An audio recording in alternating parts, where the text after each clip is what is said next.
आशीष, Friday का mood थोड़ा सा चिंताजनक है वहाँ के बाज़ारों के लिए, क्योंकि आज तो पहले तो जेरोम पावेल साहब बयान देने वाले हैं शाम को, और कल जो मैक्रो डेटा निकल कर आया है उससे सितंबर में फेड के जॉबलेस क्लेम्स और फ्लैश मैन्युफैक्चरिंग पीएमआई का भी जो डेटा आया था उससे भी रेट कट की जो प्रोबेबिलिटी थी वो फिर से कम होने लगी है सितंबर के महीने में। तो उस वजह से थोड़ा सा बाजार में कल दबाव देखने मिला था। 5वें दिन लगातार S&P 500 कल गिरा, जो कि जनवरी के बाद से सबसे लंबी उनकी ये लूजिंग स्ट्रीक चली आ रही है।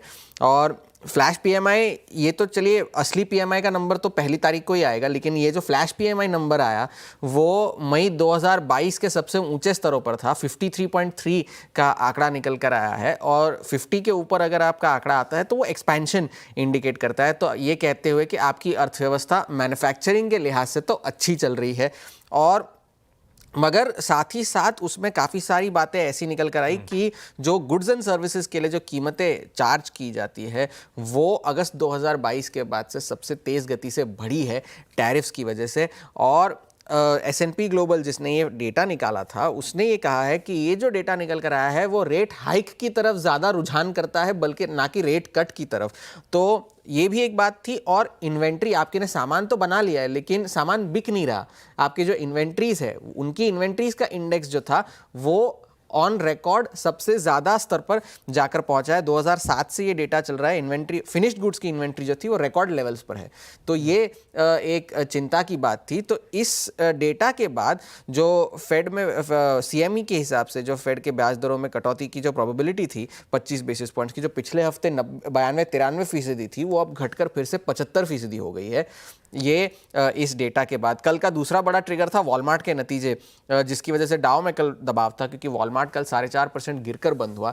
नतीजे मिले जुले थे। अगर आप आय के हिसाब से देखें तो अनुमान से बेहतर था, लेकिन EPS के अनुमान से कमजोरी 3 साल में पहली बार वॉलमार्ट की तरफ से देखने मिली, और वो रिस्ट्रक्चरिंग में खर्चे, इंश्योरेंस क्लेम्स के खर्चे और लिटिगेशन सेटलमेंट्स के खर्चों की वजह से EPS पर जो है वॉलमार्ट को नुकसान देखने मिला, और उस वजह से अनुमान से कमजोर EPS था। बावजूद इसके, क्योंकि सेम स्टोर सेल्स ग्रोथ भी अच्छी थी 4.5% की, लेकिन इसके बावजूद उन्होंने सेल्स और EPS दोनों के जो है गाइडेंस अपनी बढ़ाई है पूरे साल के लिए। लेकिन मैनेजमेंट ने टैरिफ्स को लेकर के ये कहा कि जो खर्चे हैं वो अब बढ़ते जा रहे हैं, लेकिन वो हर संभव कोशिश कर रहे हैं कि प्राइसेस को कम रखा जाए। आपको शायद याद होगा कि मई के महीने में डोनाल्ड ट्रंप ने वॉलमार्ट को ये चेतावनी दी थी कि आपकी कीमतें नहीं बढ़ा सकते, आप ईट द टैरिफ्स, ये उन्होंने कहा था। लेकिन मैनेजमेंट ने कल ये माना है कि कई सारी ऐसी जगह है जहां पर उन्होंने अपने जो अतिरिक्त खर्चे थे टैरिफ्स की वजह से वो कंज्यूमर्स को पास ऑन किए हैं।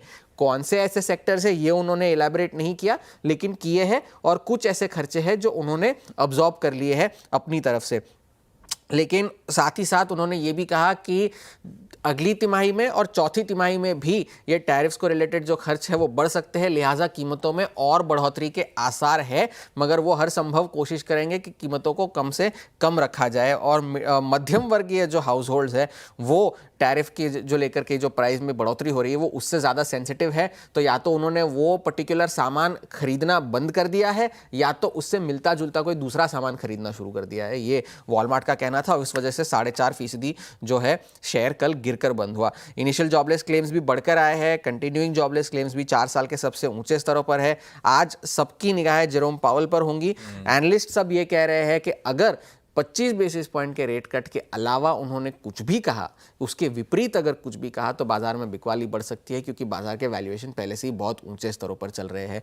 तो ये एक बात थी। और 22V रिसर्च ने अपना सर्वे भी किया था कि 39% ऐसे रिस्पॉन्डेंट्स हैं जो मान रहे हैं कि जैक्सन होल के बाद जो है मार्केट का सेंटिमेंट जो है वो रिस्क ऑफ होगा, रिस्क ऑन की बजाय।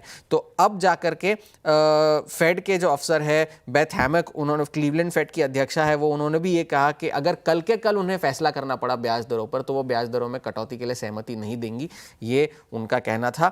और आज की जॉब्स रिपोर्ट जो है अगस्त के महीने की, वो एक बड़ा डिटर्मिनेंट होगा कि फेड सितंबर के महीने में क्या करता है। तो फिलहाल के लिए हैंडओवर जो है वो थोड़ा सा चिंताजनक है, क्योंकि भले स्क्रीन पर आपको उतना ना दिखे, लेकिन अंडरलाइंग रिस्क जो है वो अब बढ़ती जा रही है।